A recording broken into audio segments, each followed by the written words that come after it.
The Grandmothers to Grandmothers campaign grew out of the Stephen Lewis Foundation.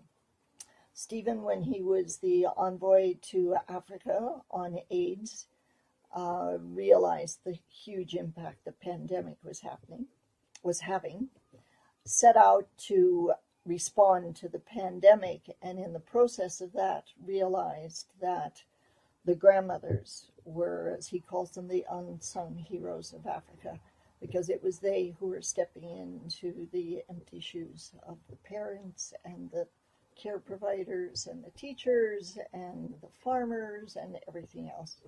So they set up this campaign which would connect Canadian grandmothers to African grandmothers. The premise being grandparents share an affinity for grandchildren, and Canadian grandmothers would respond, and they did.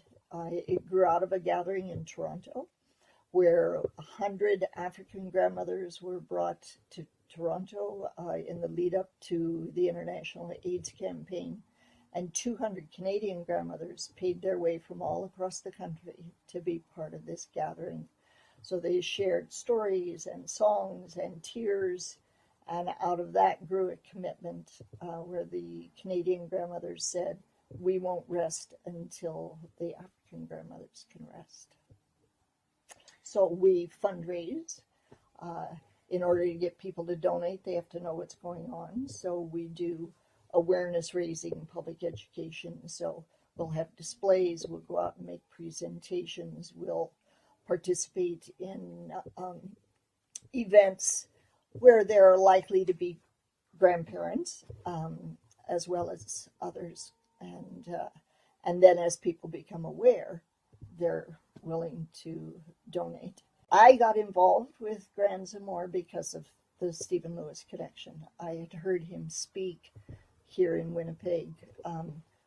He was in town with some other group, and of course he is a remarkable speaker, passionate and knowledgeable and vigorous. And a friend of mine was heading off to a meeting where they were going to be talking about some projects that could support African grandmothers. Over the years, I've been more involved with the awareness part and going out and speaking to groups and making that connection and helping them realize what their lives are like compared to what the African grandmothers' lives are like.